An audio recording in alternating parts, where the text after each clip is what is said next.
Welcome to the IDP Hunter podcast. I'm your host, Steve Hungar, the IDP Hunter. Hey, what's going on, guys? Man, so we have a returning guest this offseason joining us now, straight out of Delco, with the undeniable Philly flair. He's an Eagles diehard and the Cheesecake King of Lincoln, a dude who's been lighting up fast draft leaderboards all offseason. He's the mind behind the sharpest best ball and DFS takes on Player Profiler. Shout out, respect, a U.S. Army vet. Give it up for the one, the only, Delco Dave. Yeah, Apollo Creed to be jealous of that introduction, man. That was great. That's all. I appreciate it, guys, man. Happy to be back, man. I really appreciate you reaching out again and having me back on. It was a rough couple months for me, and happy to get back to creating content, putting stuff out there. And Steve, congratulations, man. Coming in first this week, being in third overall, man. That's good stuff.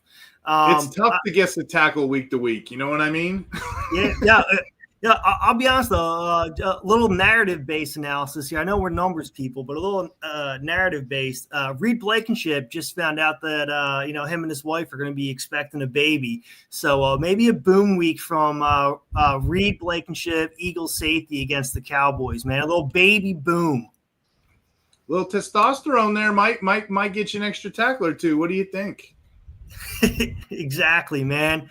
No, that's awesome, man. Like I said, so happy to be back here, man. I love everything I'm doing with Player Profiler. Those guys are awesome. Matt Kelly.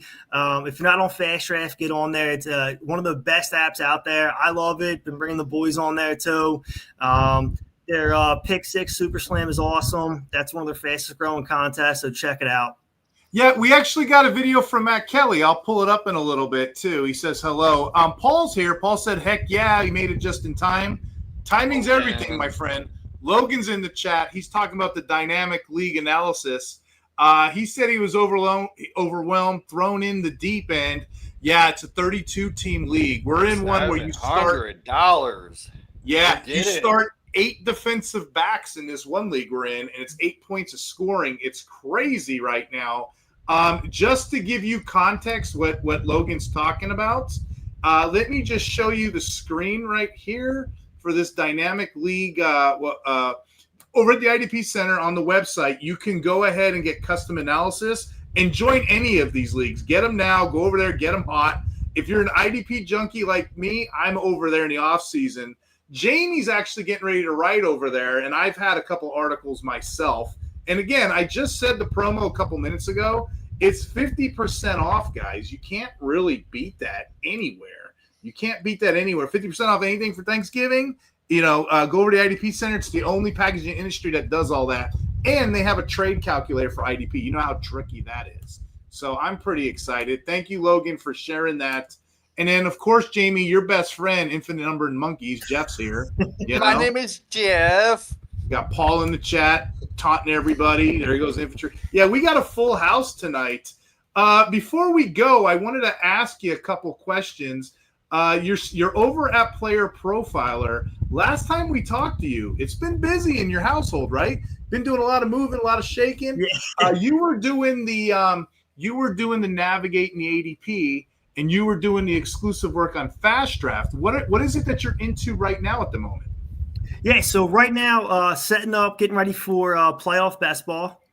Which is actually one of my favorite forms of best ball. I love the game theory behind it. I love being involved in the drafts and playing the man, not just playing the machine where, normal weekly DFS is, and the strategy behind it. So I will be, I'm working on a article now for general strategy in playoff best ball. And then I'll have a few more coming out. One of the things that the edge gets, it's harder and harder to find edges. So the details matter. And one of the things I personally like figuring out in playoff best ball is orchestrating, trying to anticipate what teams could end up in the conference championship. Because as you get chopped and teams get eliminated, the most active players you have on the most active teams is really where you can find an edge. So just navigating what teams are most likely to get to the conference finals, how you can have the most active players for the semifinal round, which is the conference championship round, and hopefully can punch your ticket to the finals. where you need to be able to full field a full team to, take down the money. So let me ask you this. You work extensively with Matt Kelly. Tell the truth. You're on live TV, nowhere to hide. What's it like working with the legend? Oh, Matt's one of the best, man. Player Profiler and Fast Draft, they've been so incredibly supportive of me. You mentioned that we had some stuff going on over the last few months, and they've been absolutely incredible. We've had to do a lot of moving. I'm a veteran. My wife's still in the military. Army moved up our orders, dealing with the government shutdown, a lot of things going on. I wasn't able to contribute as much as I would have liked to, and the whole team there has been incredibly supportive. Just a great place and a great group of people to be working with. Someone even reached out individually, Jeremiah, coach. He was just texting me, just checking in on me, like just a great group of guys. Right. I couldn't ask for a better place to work. I love Jeremiah. Jeremiah reached out to me before on Twitter, and amazing person. You know what, Jamie? I say something about Matt. Matt just sent me this video. I'm gonna play it. It's only a minute long. Before you get into that, right met before Matt we got into the draft, he got into there when you were in the bathroom. He messaged me about this Super Slam game on Fast Draft. It's gaining so much popularity right now. And I'm like, I got Delco Dave on the show. He can help us kind of navigate it, the quick six and the Super Slam. So I told Matt Kelly we're going to honor him. I'm just going to play it. Play it. Let's see. I haven't seen this yet, so let's play it. Love Matt Kelly. Matt Kelly's the boss, the Podfather, baby. Steve, it's not playing on my end, man. Just it's not playing, man. Yeah. So as you're getting that, so story about the Podfather, it was like at 1 a.m. He comes down at the hotel. We're at the expo, and the dude tried to order food from the bar. The best DFS game because it combines the perfect amount of skill with enough randomized outcomes that casual people can win this game, but experienced people can also win.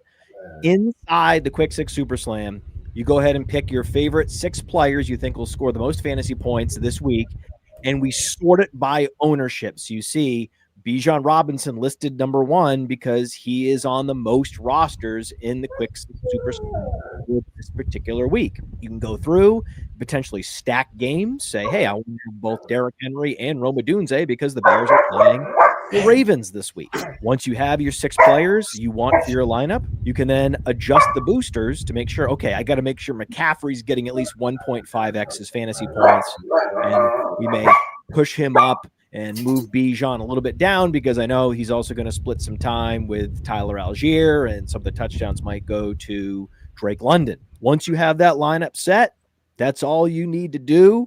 You click submit, and you're in. It's the easiest way to create a DFS lineup. And again, there's enough skill here with ownership being posted and understanding the impact of the boosters that skilled people will win this game, but casual people can also win. That is the cold fusion of fantasy that we have unlocked at Fast Draft with this Quick Six Super Slam. Beautiful. Love Matt Kelly, man. So I don't know anything about it yet, Jamie. So I'm gonna ask Dave, and then we're gonna get hot with this because, like I said, we're all about in the off season. So I just wanted to play the video before we get started. Yeah, Jamie, tell your story, man. I want to hear the story. Yeah, so it was 1 a.m. We're all chilling at the Fancy Expo. I'm at the bar. I'm getting a glass of water and like 4 shots, and Matt Kelly comes up, tries to order food. Guy's like, "Oh, we're closed. We don't have a bar." And I'm like, "Matt, you hungry?" He's like, "I'm starving." I'm like, "Don't leave." I ran over to Steve. I'm like, "Steve, we still got that Chicago dog?" He's like, "Yo, hand me the bag." I ran it to Matt. Matt's like, "Are you serious?" He smashed that thing. Chicago dog. We had cheese curds, everything. He went to bed happy that night. I didn't see him the rest of the time because I think he left early, but I guarantee he was happy after that night. Thanks to Steve. This is what you get on these live shows, these great stories. Aiden's in the chat too. Aiden's actually the founder of the IDP Center. He wanted to make sure everybody got the beginning. The promo code is thankful for the 50% off. And what you get is great articles. I occasionally write. Jamie's about to write. Infinite number of monkeys. Let's give him a shout out for his waiver article They're in the chat talking about it. Paul's like, hey, that weekly waiver is something else, Jeff. Jeff's the hardest working guy. We're going to get him on the show in the offseason, too. Yes. You need to call it. My name is Jeff. Hayden is there. We got a full house. I don't want to keep slowing it down. It's just I wanted to get those promos out of the way. This community's getting stronger and stronger. And guys like you, Dave, you guys are a part of it. So whatever you want to do, I'm game. I'll adjust to the show, my friends. Yeah, no, I love being a part of the community. And like I said, thanks for having me on. But no, to get back to the Quick Six Super Slam. So what the promo said, you pick 6 players, right? Real simple. There's no salary. There's no drafting. Just you take your shot on your favorite 6 guys, right? Then you label them. There's boosters, right? So whoever you think's gonna be the best, you put them at the top, double the points, right? 2 times on the booster. Then it goes down incrementally, 1.75, then 1.5, 1.25, and your last 2 guys are straight points, right? So it's not just how many players are being drafted, and you can see the ownership, but also how they're being organized too. So like Matt said in the video, the casuals can play, sharp players.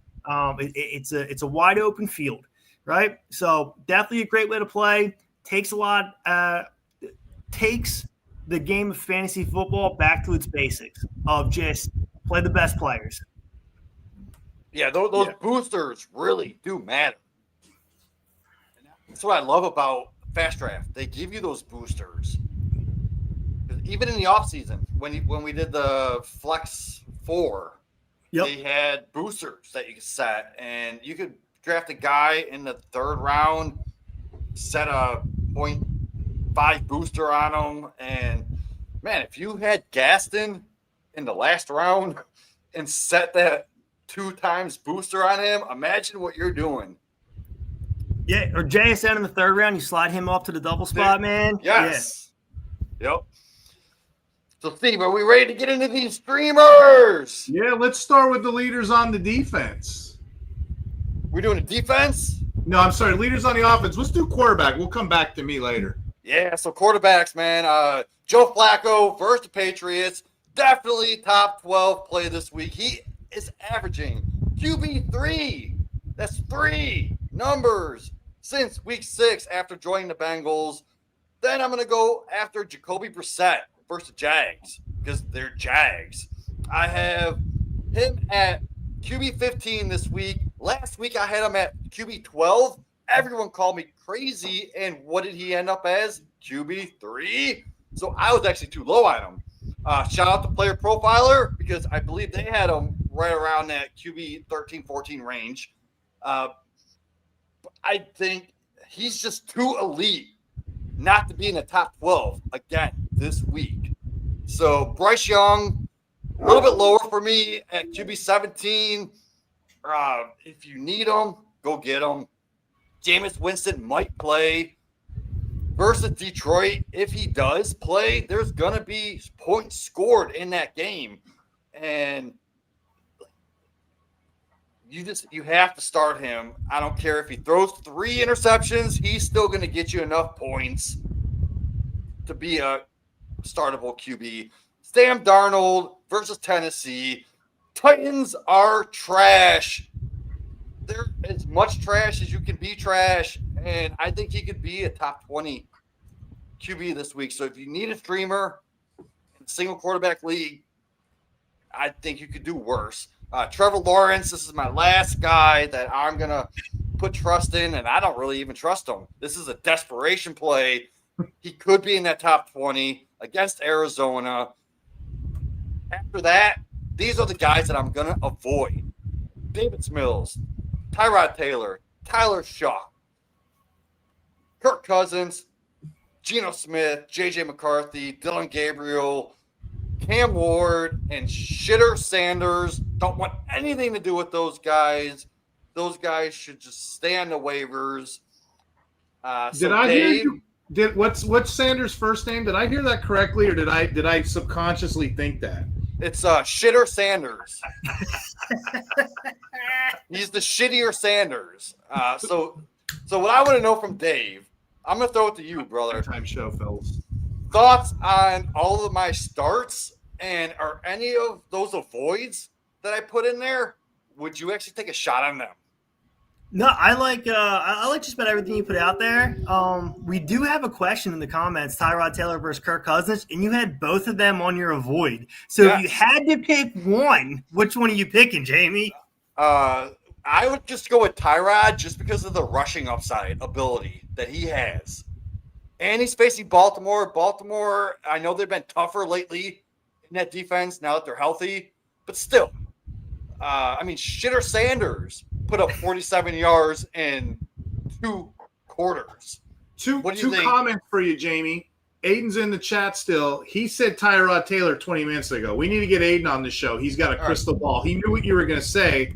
But then we got a comment back. We thought this was a family show. What are we doing? We just lost our PG-13 rating, Jamie. Well, no, we lost our PG-13 rating when Jamie was coming out of the bathroom and goes, "Oh, that was better than sex." As you were trying to do the intro. I'll edit it. He does that every time he comes on the show. I did not know you were live. You don't send me a text and say we're live. I don't need to. You know it's recording. Or whatever. It's fine. I just deleted out. It's all good. Steve was trying to do the intro, and you just hear Jamie. Oh, that was better than sex. He can't hear the intro when he's running his mouth. He came on his show one time. I'm gonna delete this anyway, so it don't matter. He came on the show one time. He was complaining about the show he was on. He doesn't hear me talking about all these ECRs. He's just going to town. He's so far in the moment. All right, this show's been officially derailed. Yeah. Thank you for tuning in for some great fantasy football content. We're so glad we can provide that for you. Hey, your girl Allie's in the chat. She's asking about running backs. Of course, we got running backs. We got them for her. But yeah, it's going to take us. Running backs are going to be in a few minutes. Let's go to the DLs, guys, because we've been waiting. Those DLs. You know, DLs. If you guys want to go back to previous shows, I only got like 4 or 5 this week. We're going to talk about. You guys want to go through all of my waiver streams because Dave, you know better than anybody else. You could stream DL2 for days. The average DL20 to DL50, it's only like 3-4 points a game. So I don't really have that many new. So if you guys want to go back to previous shows, there's guys on those like the Alex Wrights of the world, the Jacob Martins. You can get away with that. But I'm going to kick it off with some fresh faces for this show, okay? Defensive line. Nick Herbig of the Steelers.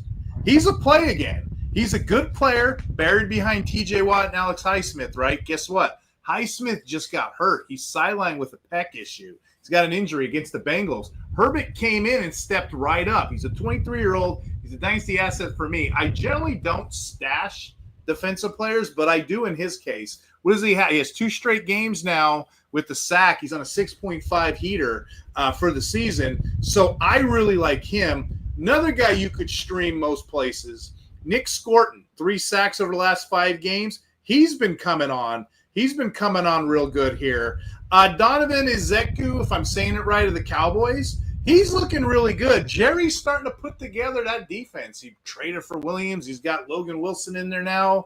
Overshown's coming back from injury. I'm kind of excited. Ezekwu's getting all of those edge plays, and he's been a top 20 overall edge since week 5, according to PFF, as far as his numbers go. One more for you guys. This is going to require some deep thought here. Dallas Turner is playing the Packers. He's only owned in 8% of redraft leagues. Fire him up, because here's why.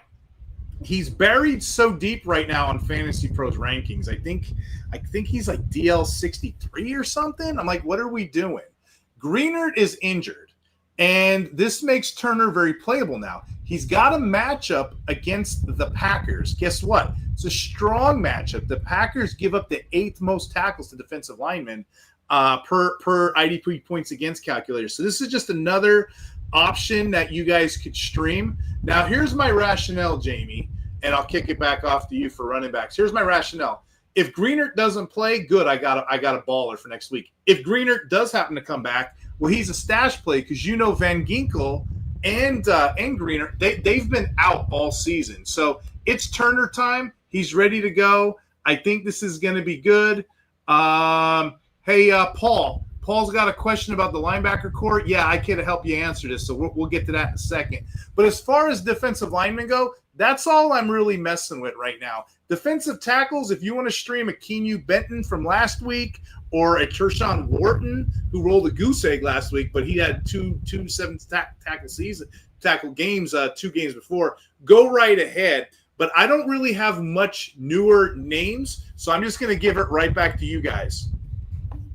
Are we ready to jump into running backs, or do you have any IDP that you want to talk about that he just did? Yeah, no, go ahead, Jamie. Let's go to running so back, if these are streamers, it's hard to stream a running back. So these are more stashes.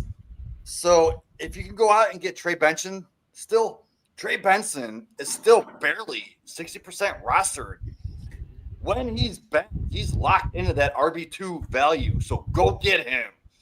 If you need a streamer, I doubt that he's still out there right now, but Sean Tucker with Bucky Irvin still out. Tucker's an RB2 play, and even when Irving is back, I could see Tucker being that RB3 type or flex appeal. Since Tampa Bay, they're probably not going to want to force Bucky back right away and give him that 70-80% role right away. So I think Tucker can still have some value. Kenneth Gainwell. All right. So Podfather is all over Kenneth Gainwell, and I love his take on it. So I'm just going to give my take. Jalen Warren says he's fine, but if he does miss some time, Gainwell becomes an instant RB2 in your lineup every week. If Warren does play, Gainwell, he still has that RB3 flex depth plug and play. You could get numbers out of him. I know 2 weeks ago he had more snaps than Jalen Warren, but no carries. But then what did we see last week? Yeah, Gainwell blew up. So go get him. Emmanuel Wilson with the Packers. Josh Jacobs is probably going to sit at least 1 week with that knee injury. I don't see them forcing him into that game. Going into a short week playing on Thanksgiving, they're going to want to rest him for that Thanksgiving game. So a 1 week plug and play, Emmanuel Wilson, go get him, put him as an RB2. So not as serious as I just don't think Josh Jacobs' injury is as serious as we thought it could be. But going forward, Emmanuel Wilson could be something if it is more serious. But then I'm going to go with Brayshaw Tootin because he looked better than ETN earlier in that game before he got banged up. I think he can still, if he does play, you can still plug and play him as that RB3 flex play or even just worth a stash in case something happens to ETN down that stretch. So I would go grab him. Ollie Gordon, it's November, guys. Ollie Gordon shouldn't be sitting on waivers right now. He is the handcuff. He is a flex depth. He is the RB4. Whatever you need, but if something happens to A-Chain, Ollie Gordon's going to get you some monster numbers. And I'm going to go a little bit deeper. Keaton Mitchell, total desperation dart throw right now. But if Baltimore blows out the Jets like we are expecting them to do, he could pop off and give you actual points because he's explosive. And going deeper, if you want some handcuffs that you just want to stash for obvious reasons, it's Brian Robinson, Tyler Algier, Blake Corum, Tank Bigsby, Ray Davis, Devin Neal. These are all guys we talked about the past week to 5 weeks. So go get them. It's November, so we need them in our lineups or on our bench. So I got a question for Dave. Which running backs are you going after? And which ones do you think have the most upside if they do get the chance? Yeah, you mentioned Trey Benson and stashing him. I think another running back in that Arizona backfield, Bam Knight. DeMarcado is expected to be out. He's going to miss with ankle sprain. So Bam Knight's going to have most of that backfield to himself, split with Michael Carter. Probably either one of them could be worth it. If you need to put somebody in for this week alone, Bam Knight or Michael Carter can probably looking at 40 to 50% of the snaps right there.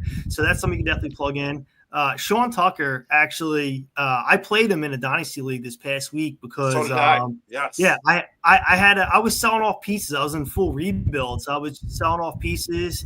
Acquired a bunch of first round picks this year and next year, and then because of Tucker and Henderson, I ended up having the highest score of the week, even though I was in full rebuild mode. But Tucker's a talented running back that I've been in since he was a rookie. He got knocked down draft boards and ended up being undrafted because of health concerns.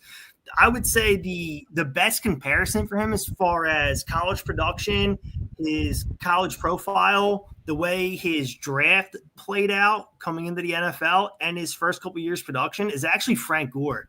Frank Gore was very talented back in college, suffered a couple injuries, fell down the board, didn't produce much his first 2 seasons, and then went on to have a Hall of Fame career. Now, I'm not saying Sean Tucker's going to do all that, but similar concept. Great college profile, great runner in college, health concerns knocked him down, hasn't done much the first 2 years, but when given the chance, he's produced. So I would say I think Tucker might have iced Rachaad White this past week. And even when Bucky comes back, I think Tucker's probably the 2 in that backfield right there. So those are the 2, I guess 3. Van Noy, Michael Carter, Arizona backfield, and Tucker going forward might have a bigger role than some people think. I think he secured himself 35 to 40% of that backfield. I love it. We do have some questions in the chat real quick on running backs. I am taking Tootin 100% over Rachaad White. I agree, Jamie. Tootin over White.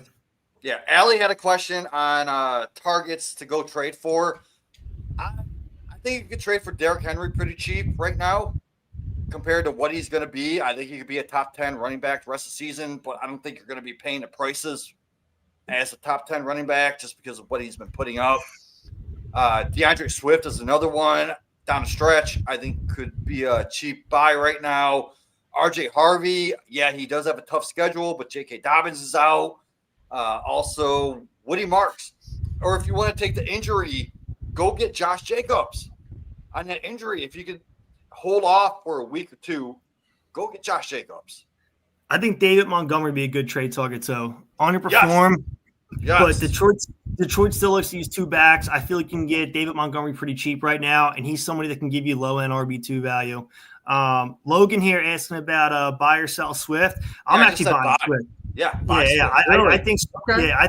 I think Swift's still legit. I think there's this whole narrative when Ben Johnson came to Chicago that like he didn't like Swift and like he was the one that chased him out of Detroit. I'm not sure that's entirely true. Like I think Swift knows Ben Johnson's offense. I think Ben Johnson trusts him, and Monungai's look good. There's no doubt about that. And I expect Monungai still to play, but Swift's going to get his.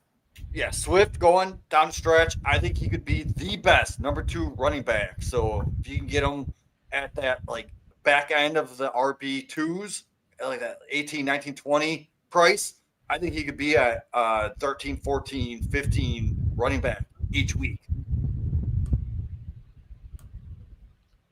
Love that. Yeah. So let's shoot it back to Steve for the LBs.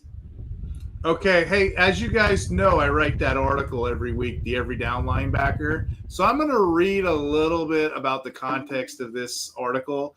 It's kind of neat, guys. Every single week I do like snap counts. You know, I like to know where the player is. Is he in the box? Is he running, is he on point in the, is he on the edge? Is he in the trench snaps?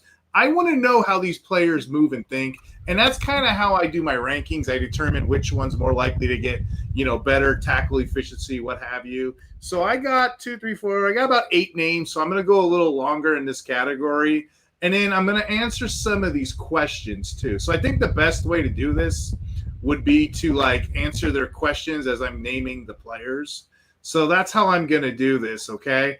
Let's start with that question in regards to the Cowboys. They were talking about the Cowboys and that linebacker room. Okay. The Cowboys linebacker room. It's nothing to look at.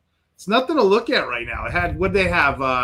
I think Logan Wilson and I can't think right now. I can't talk. Logan Wilson and they only had 3 tackles this week. I mean, that's not good, right? But when you break down the rotation, that's kind of where I want to land on this. Overshown. Let's talk about the rotation. So it's the messy Cowboys linebacker room, but we got a clearer picture.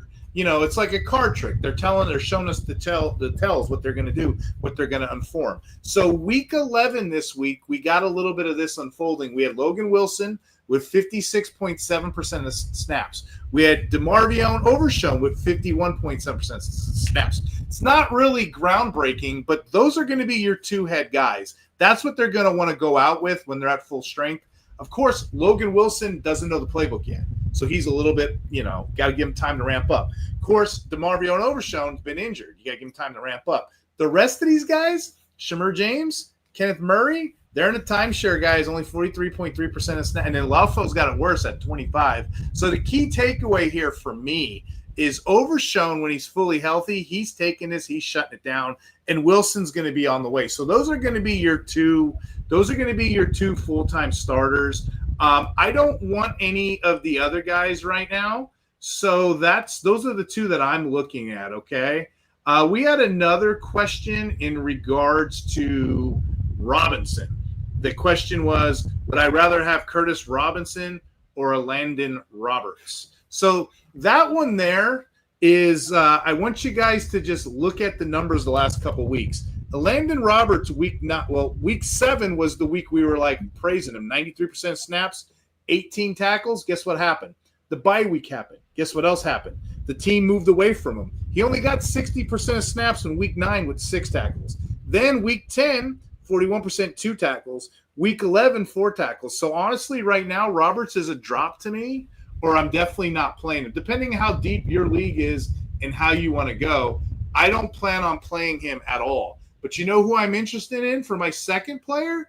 I'm going to talk about Curtis Robinson real quick and his relationship with Nick Martin. That's another question in the chat, okay? What did we have this week with the 49ers? We had another injury bug hit. Tatum Bethune this time, right? He went down with ankle injury. He's going to be out a while. He just was limited to 30% of snaps. When you look at Curtis Robinson's snap count, I mean, he only had 68% of snaps, but us IDP guys, we know enough. We're smart enough to know, don't look at the overall box scores. Look at the overall picture of what's being painted here. 68% snaps, but as soon as Bethune went down, he played 100% of the defensive snaps afterwards. So he's your guy to own. That's my second player here this week that I want you guys to consider. Pick up Robinson. I got him kind of higher ranked than consensus right now. Now, a sneaky play.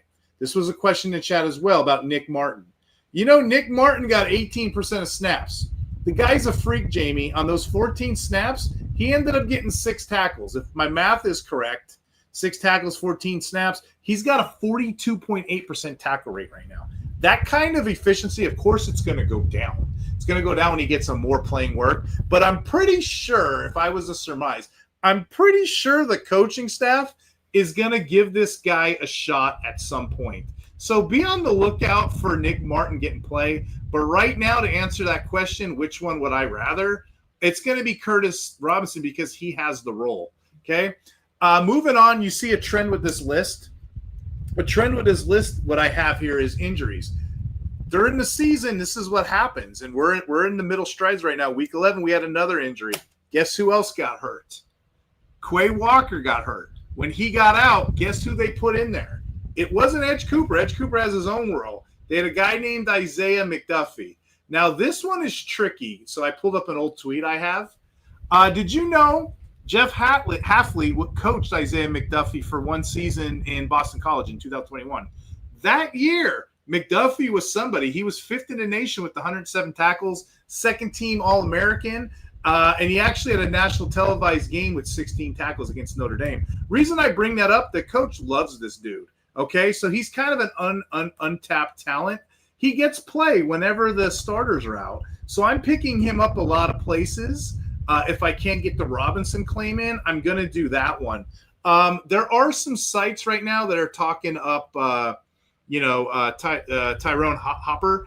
I'm not doing it. I'm going with what the coach knows, and I'm going to what the player that I know, which is McDuffie. I mean, given the fact that Walker's in his 5th-year option too. If we're going to talk dynasty, it wasn't picked up. There's no urgency in getting him back. So I'm going to actually start McDuffie in bigger league formats, and I'm going to go with Robinson. for smaller league formats. And I'm going to repeat a couple to you. Cody Simon, if you didn't get him last week, if you didn't read Tea Leaves, we talked about Logan Wilson a couple shows ago. Justin Sternard is another good name for you guys. Justin Sternard, check this out, guys. When Alex Singleton got his diagnosis, do you know about that, Dave? It's a pretty interesting story. Yeah. He got a blood test. And he played with it.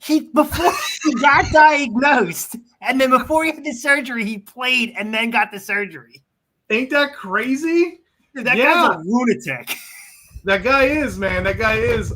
So what ended up happening was, we thought it was going to be Greenlaw's job. It wasn't. It turned out to be Sternard. Sternard took that thing over.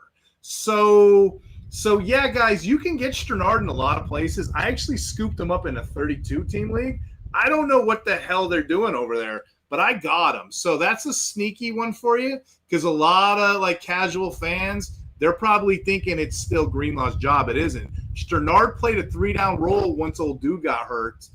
Greenlaw, he only managed 61% snaps. So that's a bit of a headache. But yeah, that's the player that you guys want to pick up here. I'm going to go with, I'll give you one or two more here. We're going to look at the Panthers, okay?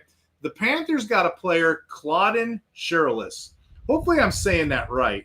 He's a waiver wire stream kind of guy. Well, guess what happened? Trevon Wallace was injured. Christian Rosenboom also went down with a hamstring.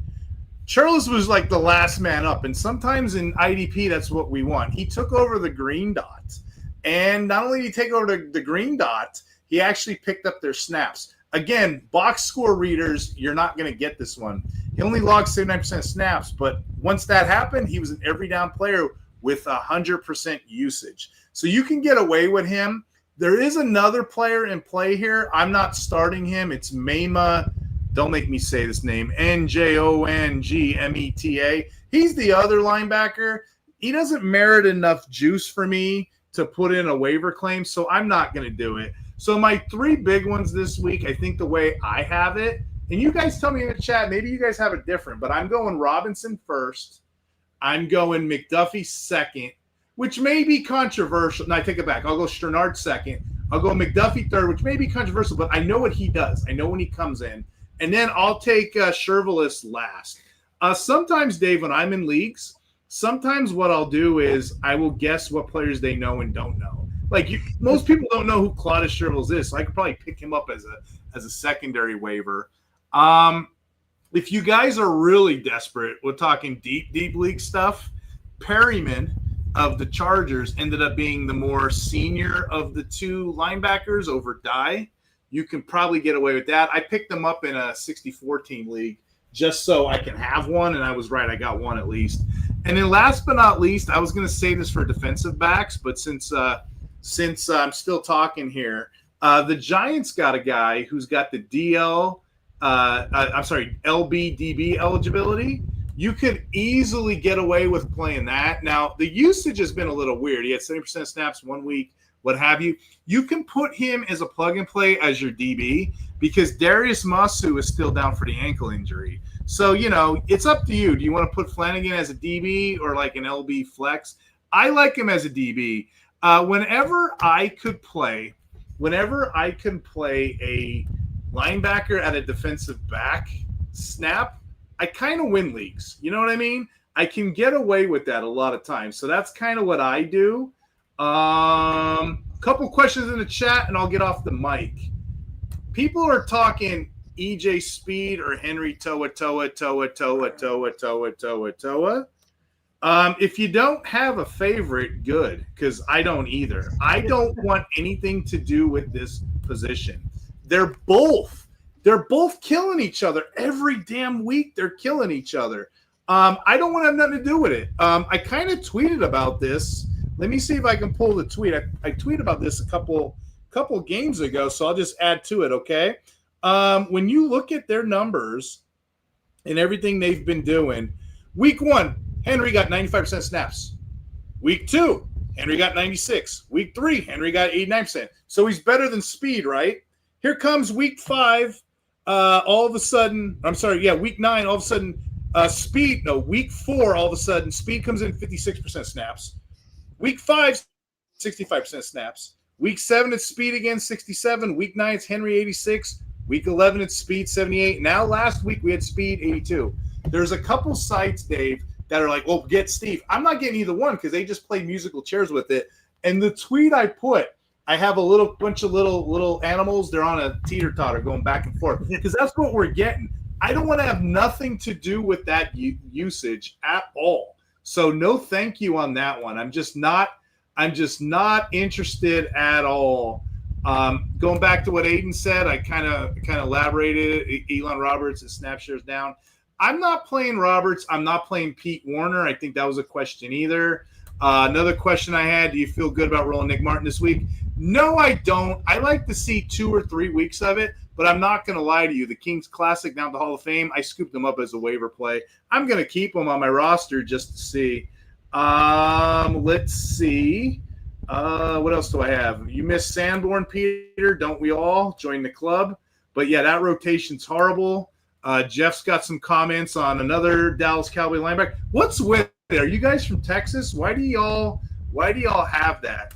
Epic had a question about D Winters. Do I trust him? I don't, but there's nothing else left there. He'll have weeks where he has assists. And if you're in a league with 2 points a tackle, 1 point assist, that's screwing me every week. Jamie, if you got a 9 tackle performance and they're all assists, what am I going to do with that? So Winters as a flex, but not anything really special. If you look at his numbers, it's been 70% up to he should be ramping up, like Aiden just said in the chat. Aiden said the same thing. He should be ramping up, because are they going to trust in Robinson? But I kind of don't play him, to be honest. Pete's saying they're all lunatics. And what else? Did I miss any linebacker questions? Because I'd like to get off the tape here. Thoughts on – here we go. Here's a good one. Paul had one. Thoughts on – LBDB, at least on Fantrix, Paula Malu.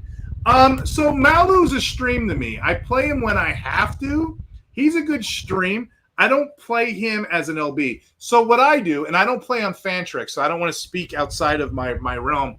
What I do, if I have a DB, if I have an LB that I can play DB, that's an advantage. If I have an edge I can play as DL, it's an advantage. But what I won't do, I won't play a DB or DL as my linebacker because I want somebody that has 100% snaps. I didn't see this earlier, Jamie. Our boy Michael Pelton's in the chat. That's what I'm talking about, buddy. We're going to do some podcasts in the offseason. He has a great article, guys, out there. You got to check out the matchups. I think he posted some stuff in a couple Discords. So he's agreeing with us. He wants no part of it. And then he's asking one final question. And this is maybe personal bias. The expression is prisoner of the moment, what have you. What are your thoughts on Demetrius Knight? I'm going to tell you, I have him. I liked him. When Barrett Carter got the role, I noticed he's an LB2. I don't play a lot of LB2s, guys. I might play some streams. I like to have that green dot guy in the box. Knight kind of scares me. He's had good games, don't get me wrong. But if I have other options, I won't play him. So I have a lot of Knight on my bench in a lot of places. No problem, buddy. We love you. We appreciate you. And I can't wait to get you on one of these shows. Zaire or Devin Lloyd? Guys, the answer is I don't want either one, honestly. They've both been fades. On the last show I just did, they're both fades to me for different reasons. Don't make me answer this, Pete. Don't make me put a gun to my head. If you're at this point, you're better off picking up one of the players that I mentioned in this podcast. Like I said, linebacker is so super deep this year, not because you have to start one. It's just the fact that the position gets injured so much, kind of like running back. I guess if I had to say that, Steve. What's that? So I was going to say that. I was going to say linebacker's the running back of the defense. That's exactly what I was going to say. Yeah, so for both of those guys, the way I have it ranked, I have Zaire Franklin punted. I got like LB 29-30 on the week. Lloyd's a little bit up by that. He's like at 35 right now. So if I had to, it's Franklin. I don't feel good about it. I want to take a warm shower after that question. That's how nasty that one is. Epic asked this one. I believe you asked this one the other show. I could be wrong. He's got 6 points a sack, 1.5 a tackle. Bernard, Dennis, Levante, David this week. They're all linebackers. For me, it's Bernard or David. But Bernard, if you look at his numbers, he's been fading this whole week. I can't trust him, like for the last couple weeks, excuse me. So I'm going to go old man David because at least I know what I get there. But gotta go with the Husker, baby. Go with the Husker. Do I trust TJ Edwards if he plays? This is a linebacker room. Jamie's getting restless. I got to get back to Mike. Do I trust TJ Edwards? I don't right now because he's been hurt a lot, and they made him play early. He's gotten hurt. They got a guy named Noel Sewell. He's been a popular waiver claim the last couple shows that we had. The funny thing about Sewell, if you ever remember the movie Superbad, Dave? Yep. I have a tweet on the cop. Remember the cop in the movie chasing the kids? He's like, they're the fastest kids alive. That's how Sewell is every game. He gets gassed. He's not an athletic phenom at all. But guess what he does? He ends up getting those garbage tackles. So I'm running with Sewell. And either way, if you can't get Edwards or Sewell in your lineup, Tremaine Edwards has been pretty damn good when he doesn't have to wear the green dot. When he doesn't have the green dot, he does all this athletic stuff in the background. You know what I mean? Pete said, sorry, didn't mean to get dirty. And last but not least, and this will be a Jamie question here. All of my league owners hoard LBs like buckets in a zombie apocalypse. You know what? Let them. Because this kind of year, injuries are going to just keep happening. And let me throw one more at you guys that should be owned. But check your IR. If Divine Diablo is out there, he's coming back to play this week. He's taking that rollback from whatever the heck the linebackers or the Falcons, what they want to roll out there. So you got another good one out there for you guys. Yeah, Pete, I like Robinson over everything, to be honest. I just like his value. And then he's got a Patriots team that is a top 10 unit giving up linebacker points. So, yeah, I think that's what I want. If you look at history, the Warner, the Bethune, and then also now Robinson, they're all playing that inside linebacker role. That's why Winters has been hit or miss some weeks. If you look at my article, that every down linebacker, he gets a lot of coverage plays down the field after post pre-snap. All right, I'm going to get off the mic because Sebastian's telling you, Jamie, it's time to talk running backs. Handcuff running back, handcuff is greater than a handcuff linebacker, and I agree with that. Let's give it back to Jamie and talk about these offense. You're on mute, Jamie. We already talked about running backs, so rewind after the show's over. We're hitting these pass catchers. Let's get into the wide receivers. So these three wide receivers, they should already be owned in all your leagues because we've been talking about them for the past weeks. And it's Alec Pierce coming off of a bye week. Why is he only 50% owned? It doesn't make sense. Get him on your roster. Troy Franklin, he's getting more work than Cortland Sutton, so go get him. A deeper guy, Christian Watson. Man, I know it's boomer bust, but go get him. But besides him, Michael Wilson. Can we play him as a wide receiver 3 or a flex option with Marvin Harrison out? Yes. Don't expect a repeat of last week because he's not ever going to be wide receiver 1 ever again. And Jacoby Brissett won't ever throw for 57 attempts in a game ever again. But Michael Wilson, the Duke, can still be a wide receiver 2 and put up those wide receiver 2 numbers, but you're only playing him in your wide receiver 3 in your flex. Go get him. He is a must start. A guy that I think that can get some work down the stretch is Luther Burden. So this is the last chance to stash this guy. He moved into that number 3 slot role and was right behind Roma Dunze in opportunities. I can see this guy breaking out down the stretch the rest of the season. So if you want him on your roster for cheap, go get him now. Then you got Parker Washington, man. He's definitely a sell in Dynasty, but right now he's a buy and redraft because you want points on your team. And with Brian Robinson out, before he returns, you want this guy. He's fun. He catches everything that you throw up to him. And he's going to be a guaranteed play as like a wide receiver 3 that could put up wide receiver 2 numbers. So why not start Parker Washington? A little bit deeper, this guy is only like 150 pounds. I mean, high schoolers, junior highs, they weigh more than this guy. But Tez Johnson, even coming off of a down game with Godwin still out and Mike Evans on IR, he still has upside. So he is worth a waiver wire.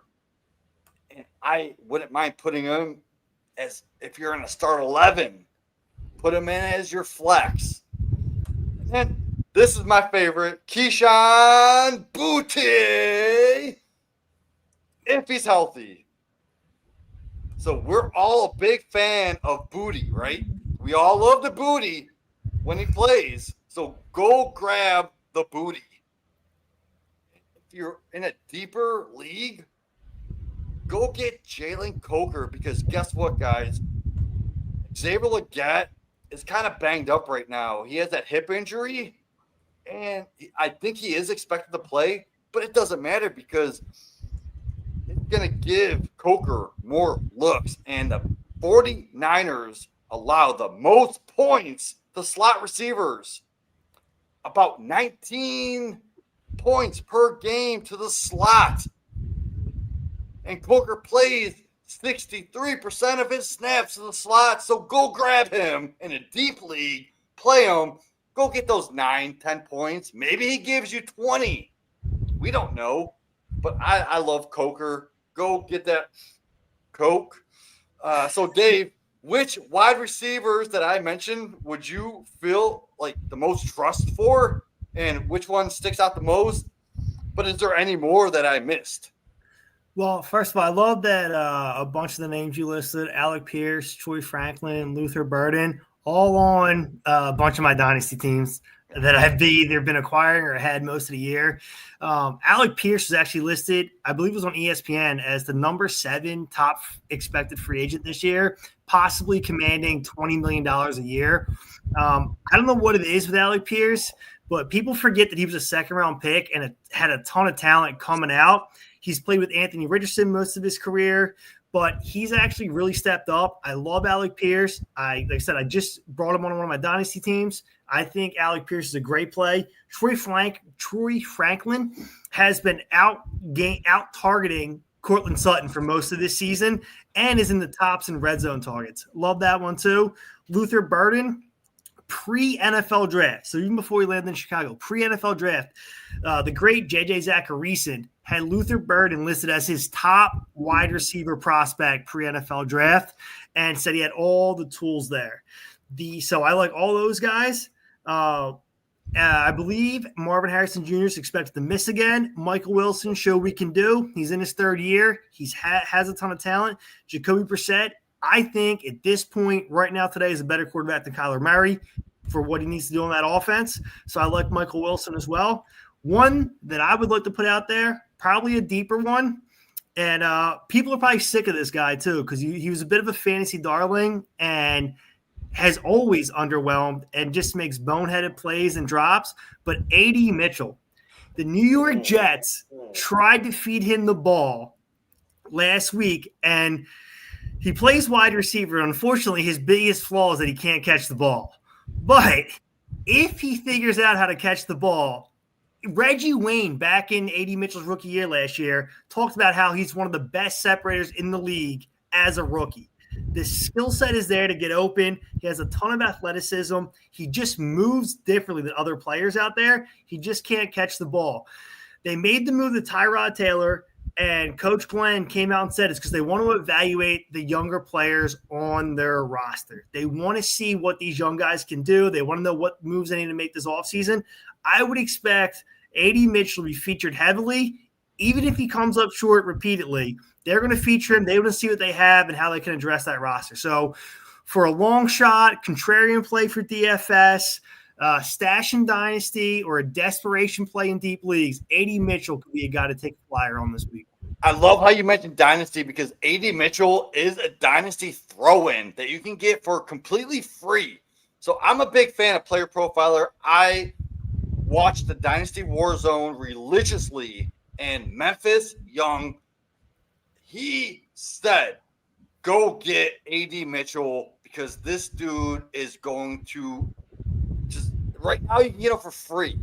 Yeah, I really think it's a mental thing with AD Mitchell. I really think it's in his head right now. I think he's disappointed in himself. He didn't play he had that horrible fumble. He made a great catch, great play, fumbled at the goal line. It was a touchback. He cost the team the game. They didn't play him the next week, and reports came out. It wasn't like a disciplinary thing. He legitimately was like depressed. He was having a hard time coping with what happened. Like he was so hard on himself for hurting the team and felt so awful about it. They're like, listen, man, like just sit down and like don't even worry about it. Like it was just in his head so bad about what was going on. I think it's completely mental. If they can somehow get through to him and get him to shake it off, let him find his confidence again, like it's all there. I mentioned earlier, I made the comparison for Sean Tucker and Frank Gore about the medical concerns and how it took Frank Gore a couple years to start producing and what we could potentially see with Tucker. One of the best comparisons for AD Mitchell is Devontae Adams. Devontae Adams struggled with confidence and drops his first 2 seasons, but as we've all seen, had a ton of all the ability was there. I'm not saying just as wasn't saying Tucker's gonna be Frank Gore, and I'm not saying Mitchell's gonna be Devontae Adams, but that is the upside comparison. All the physical tools are there for AD Mitchell. It is. It's something in his head right now. If he can get past it, this mental block that he has, if he can get the right coaching in his voice, just find his confidence again, AD Mitchell could be an absolute dynasty steal right now. Yes. Shout out to Dynasty Warzone on Player Profiler. Go check it out. Jerry, Sinclair, and Memphis Young, they are awesome. And they put that in my mind about 2 weeks ago. And I've been thinking about it ever since. So go get some AD Mitchell. We have a question in the chat. John Mechie. All right, guys. I love John Mechie. I've been holding him so much in Dynasty. But he was the guy like last year that you kind of had to let go at some point. But now that he's on the Jets, I don't want anything to do with him on the Jets, but I still go out and acquire him on the waiver wire. I'm just not willing to put him into my lineup because he did have a good game last week. I think he had like 13, 14 points. But it's the Jets. All right. So I want to know, Dave, are you going after a John Mechie? Because he did have a second-round profile. I think he was drafted in the second round. Are you going after him 3 years later for a discount price? I mean, an AD Mitchell comparison. Sorry, I had to read that comment. Logan's killing me. He's good with his comments. yeah, that was great. I was like, hold on, I gotta read that. So Mechie and AD Mitchell, both of them, they are, as far as roster building goes, those are players you want to take chances on. Guys with talent, upside that have underperformed. So as far as like building a roster, a real NFL roster, not us in the game we play, but a real NFL roster, those are the guys you want to take chances on. Howie Roseman's considered one of the best GMs in the league. You see him all the time. Jalen Phillips most recently.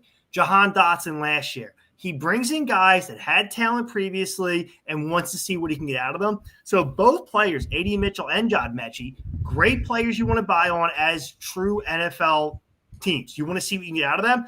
But it like they mentioned, these are Jets players. It's the Jets organization. If they don't get it right, and I think they could be. Aaron Glenn was a great NFL player. I remember watching him growing up. Great defensive back. Came up coaching under Dan Campbell. Both of them former players. They both understand building culture. I don't know if the Jets can be the next Detroit Lions. They got to get the quarterback right, and that particularly pertains to Mechie and AD Mitchell. But do I think there's a possibility where Mitchell and Mechie are both usable fantasy wide receiver 2s or wide receiver 3s? Yeah, there's a ceiling case to be made for that. They could also both not be in the league in a year and a half. Like that's the bet you're making when you're looking at players like this. It's either mid range wide receiver 2, or they could literally just be working a job somewhere in New York selling car insurance. Like that's the bet we're making. But if you had the space and you can stash them, I would stash both of them. And I believe Mechie had cancer, right? Like if I remember correctly. Yeah. Mechie ever can get. Yeah. So I'm going to bet on a cancer survivor. If nothing else, the beat cancer narrative, I'll bet on that. Yeah, go get them for free as a throw-in. Just what the heck? Why not? Hey, we had 2 comments that we glanced over. Pete's talking about stick them on your gloves. I had that stuff as a kid, Pete. It doesn't work. It just screws up your gloves. And then I like this one out of Pete again. Pete, you're hitting the double hitter tonight. I always feel like Jamie's channeling his little inner Chris Berman. Like he's possessed by his spirit. That's a compliment, my friend. I can see the Chris Berman in. I like that comparison. All right, I'll take it. Delco dropping the mic. You got some good, nice chats tonight. No, I like the Berman comparison for Jamie because when I think about Matt Kelly and like when I listen to him, I always feel like I'm listening to somebody cut a WWE promo, like a wrestler in the ring. Like for whatever reason, that's how I almost always assume. Like he could be in the middle of a wrestling ring doing his podcast, and like that makes perfect sense. You cannot put me in the same sentence as Matt Kelly because that dude is a fantasy god. That's the pod father. I'm the pod second nephew. Look at this comment, Jamie. What is That's great. Oh, for two reasons. For two reasons, Jeff. I last more than 3 minutes, guys. I mean, come on, give me at least 4. maybe 6, 7. 6, 7. Come on. All right, so we're gonna move on. We're gonna get to these DBs. These are the guys that are locking up these wide receivers that we just talked about. So, Steve, what do you have for DBs? Yeah, and if you guys don't know, I also write the Safety Dan article, which I break down the safeties, the box snaps, the slot snaps, all their usage. I put that in the chat as well. It's a pleasure of mine. I do it every week. I kind of want to examine the ever-changing musical chairs rotation, what's going on there. Now, I can do another podcast for 6 hours about every single defensive back. We're not going to do that. I'm just going to pick 5 for you right now, guys that I'm interested in, guys that I'm at. Okay? For a shallow league, we're talking shallow. I'll work my way up. Cole Bishop, if he's out there, and believe me, I was in IDP-only leagues where he was sitting out there early in the year. I'm like, what are we doing? Listen to this pedigree. Listen to this resume. Cole Bishop right now ranks 3rd and 4th in completions. He ranks 4th in pass breakups. He ranks 2nd in interceptions with 3. He's got a 7.1 missed tackle rate. That's good for a defensive back. In fact, that ranks 16th amongst DBs. Last 3 games, you ready for this? 20 tackles, 2 interceptions, 13 solos. He's also really good in coverage, as the article kind of suggests. That's the only one. Good luck trying to find a true DB1 just laying around. I got a DB2 value for you. Patriots got a guy, Jalen Hawkins. This one's kind of interesting because he was a late bloomer. He's got the every down role later in the year because remember we had the Duger, will he, won't they? Then we had the Woodson phenom. And a lot of people guessed Woodson. They thought it was going to be Woodson as the superior defensive back because he's got the box roll. Well, really, it's been Hawkins because Hawkins moves around. He's a jack of all trades if you look at his numbers. I kind of did a tweet on this.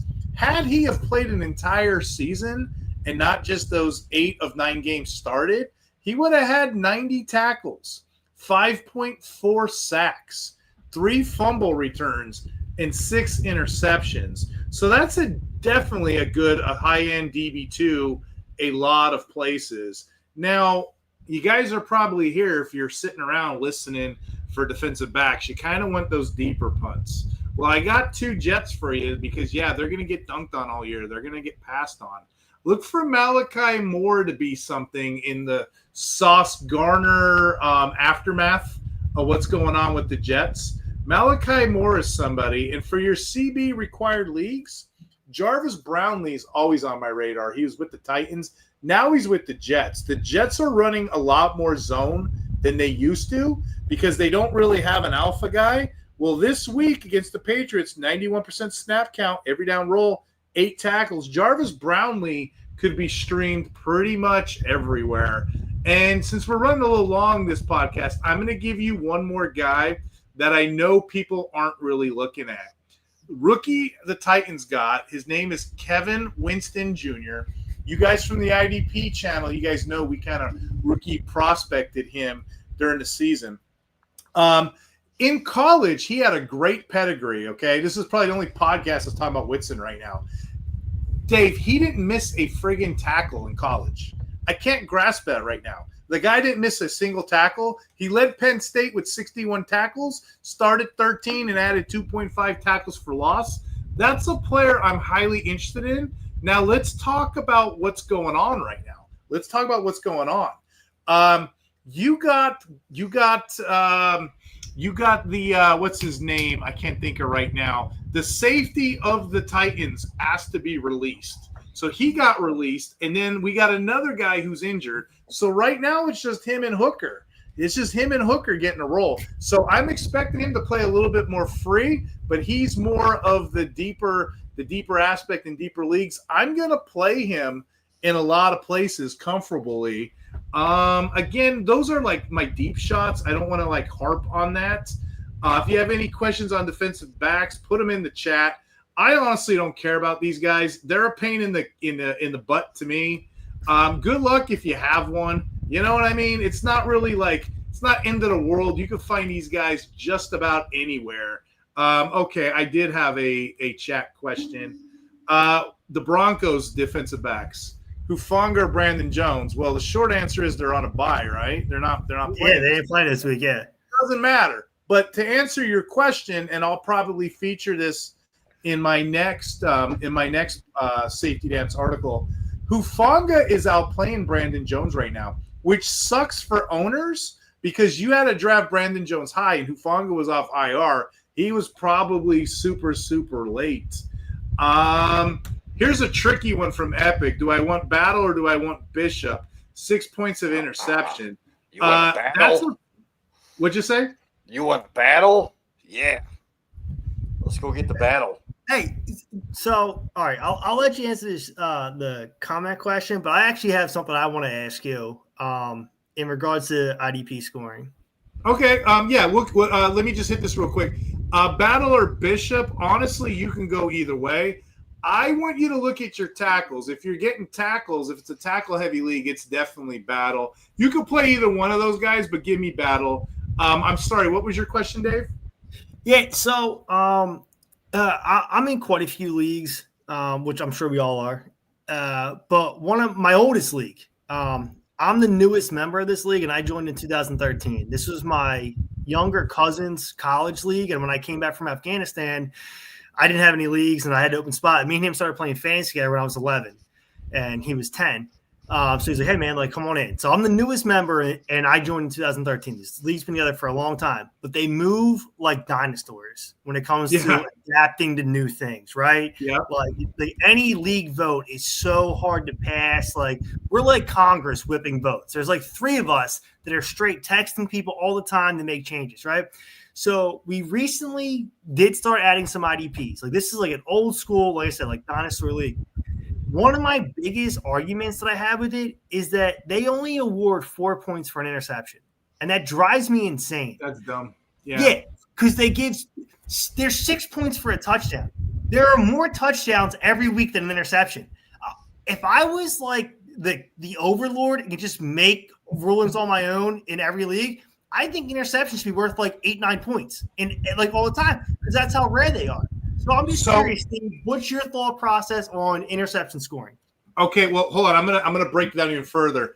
Mike Pelton's in the chat. If you want to add to this too, Mike, because me and him were talking about leagues as well. Whenever I'm playing offense and defense, I prefer 1-2-3 scoring. It's very, very kind. It's very, very kind. It complements offense. So what I mean by 1-2-3 scoring, it's universal. People know it. You get 1 point for the minor stuff, like the QB hits, the what have you, assist, the tackle. You get 2 points for, pass deflection, a solo tackle. You get 3 points for, the bigger plays, what have you. And you get 6 points, even though it's not in the description, 1, 2, 3. Get 6 points for the sack, the interception, right? When you do that, it translates to offense. And if I'm in a league that's bigger or savvier, it's like PPR, and then you get, you can up that. 1, 2, 3 can be 2, 4, 6, 3, 6, 9, what have you. But I always go with, if it's a combo league for me, and that's just my nature base. And I don't know what Mike or Jamie or you guys play with. I prefer 1, 2, 3 scoring. So I'll send you that in a tweet. I'll show you what the scoring is. I'll send it to you later on. But that's what I'm a profounder of. What Pelton was saying in the chat, IDP's on the rise. I mean, again, every year it's going up. And I'm so glad to be part of the pilgrimage. I guess we're the old school pilgrims here on the Mayflower. I'm so glad to be a part of this because it's on the rise. It just drives me nuts with IDP in general. Basketball, you get points for steals and blocks. Pitching staff, you get that. You get the pitching points for baseball. Get the goalie stats for. Why are we so behind the power curve? Because people are afraid not to play DSTs. Which, by the way, good luck if your defense gets blown out by 40 points. What good is that anyway? But I can do a whole nother podcast on that. Hey, Steve, if you want to have some fun in the offseason, the Dynasty League that I've referenced a couple times in this show, I convinced them to go do an IDP. So it'll be like an IDP startup draft, right? So, because we have no IDPs right now. Dude, if you want to have some fun, man, it'd be a fun time to maybe stream that draft live, and you can be like my co-counselor, you and Jamie, chiming in, making the picks. If it's something you want to do for a show. If you don't want to do it, don't worry about it. I think that would be fun because off-season we're looking. What you think, Jamie? I'm down 100%. Let's do it. Yeah, okay. and my boys would be down for it. They know all the stuff I do. They think it's cool and everything. So I'm sure they'd be down for it, man. But that would be a lot of fun, just having you chime in on my stuff. And I would love to hear you. I would love to hear you commenting because some of the guys don't even care about defense, and I know they're gonna be like the fish in the pond. You know what I mean? Yeah, Michael confirms 1, 2, 3 scoring. I'll send it to you. Take a look at it. Hey, I got to get Jamie back on this about tight ends because Jamie loves some tight end. Oh, I love my tight ends. I love grabbing them. I love getting them off the waivers, just everything. So in shallow leagues, go look and see if Cade Otton's there because I think he's only 50 to 60% owned in some leagues. So go get Cade Otton. What are you guys doing? The Rams have been vulnerable, giving up 62-plus yards to tight ends in 3 of their last 5 games. Otton is playing 33% of the slot usage right now. So I could see him getting a 70-yard game with 3 or 4 catches, and he has touchdown potential. You got to go grab Otton. Juwan Johnson, I think we mentioned him earlier, or maybe it was my other show, but he's back from a bye. Be cautious. Because I know Shaheed's gone. Shuck's in, Tyler Shuck. They're facing the Falcons. The Falcons has been the 3rd best defense, first fantasy points to tight ends. So the last 4 games, Otton has, Juwan Johnson, he's been getting top 12 numbers. So you're tempted to play him. But going against a Falcons defense, I think you need to sit him. But if you're completely desperate, go get Juwan Johnson because I think he can get you at least 10 to 12 points at minimum as a streamer. AJ Barner, a little bit farther down the list, he's on a roll right now. He has 10 catches for 70 yards last week. He's a red zone weapon. He's catching 6 of 7 targets inside the 20-yard line. So that's a goal line guy that you want to go after. He has 4 touchdowns this season. No score since week 5. So that's why he's under the radar. He doesn't have a touchdown since week 5, but against a Titans defense, giving up 27-plus points per game. I think you could actually put him in your lineup and feel comfortable getting 10-plus points. Bretton Strange, go get Bretton Strange because, yeah, he's close to returning right now, and he should be rostered immediately. Jags are banged up. We talked about it earlier, and the target vacuum is real. When he's healthy, Strange led the team in catches, average 5 targets a game. Once he's active, he's right back in that tight end 1 territory. So if you're a playoff team, go get him and stash him right now. A little bit deeper, Jatavian Sanders, he is back. 5 catches in week 10, 4 in week 11. PPR loves those receptions. Going against the 49ers, they have allowed 4 tight end touchdowns in the last 3 weeks. And Sanders has 7 of 9 red zone targets. So he can easily, finally, find the end zone. Give him a touchdown, and we'd be talking about him differently right now.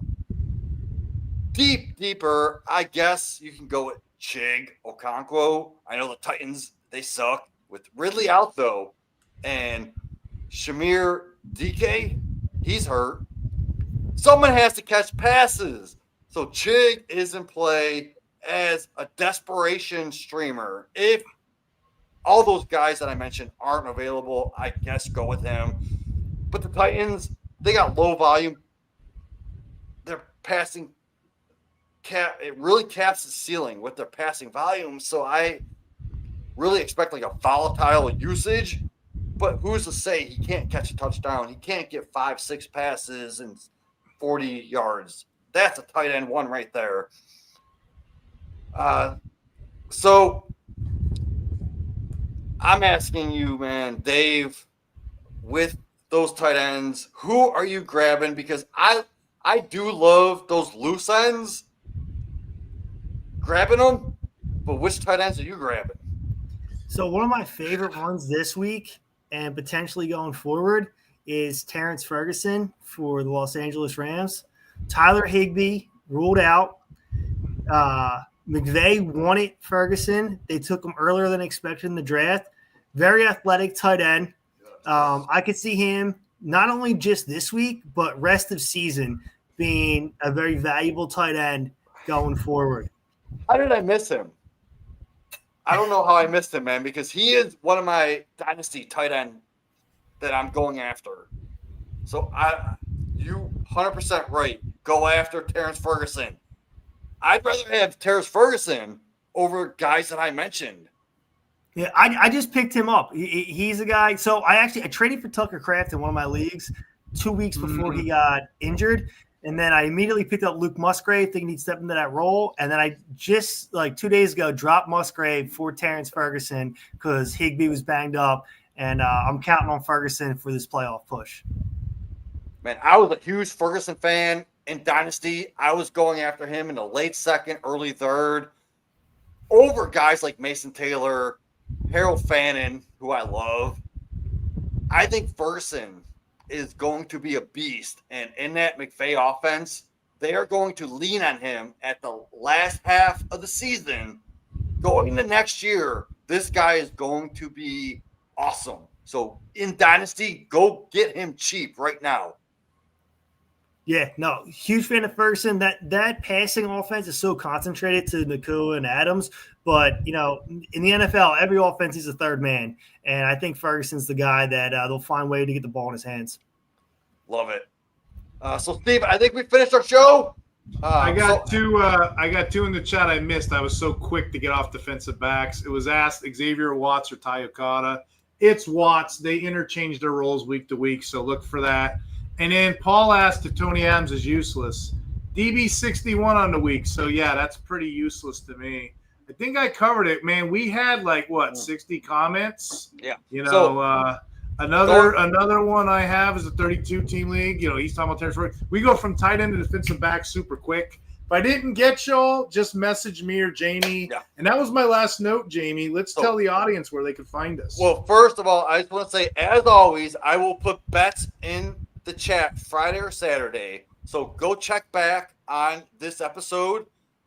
for the Sunday bets. Leave a comment. Let me know what you think. So Thursday night bets, I'm just going to put it out there. Go take the under at 43.5. It's Thursday night. It's expected to go under, especially in a defensive grind game like it's going to be with the Bills and the Texans. So go take the under, and I will put the rest of my bets in the chat tomorrow or Friday. Dave, where can we find you, buddy? Yeah, man. On X, Twitter, @RealDelcoDave. All my stuff's at Player Profile. You can find me on the news desk and dropping articles. Playoff best ball's coming up, so I'll be dropping that. Also, bold prediction for the week. I mentioned it earlier. Reed Blankenship announced that he's expecting a baby, so it's the baby boom week for Reed Blankenship. I'm predicting a pick 6, baby, for Reed. And then you know me, IDP Hunter. I'm over there on Twitter. I'm on the Fantasy Six Pack as well. I'm in the IDP Center chat. Speaking of IDP Center, we talked about it earlier, the dynamic custom league analysis. Promo code Dankful25. Okay. You get 50% off all of their dynamic league analysis. The IDP Center, they actually have package deal. They give you custom league analysis, and the trade calculator itself is worth it. We had Aiden in the chat who runs the thing. It's a great, neat thing to be a part of. And then, Dave, we talked about Fast Draft. I'm going to have to break down that formula. I'm probably going to have to ask you to come back on the show so we could exploit it a little bit. But Matt Kelly messaged me that right for the show, so I wanted to get that on, guys. That's all I got this podcast, guys. Any closing thoughts, Jamie? Yeah, just make sure you go win your leagues, because if you're going out there picking up chicks, they're going to be like, I don't want anything to do with you if you're losing your fantasy league. Why not go out and just win your leagues? Go pick up those chicks. Wow. I don't know what to do with that. Let's just end it on that note, huh? That's so great. Oh, my goodness. All right. We got to see you on the podcast. Take care. Talk hard, everybody.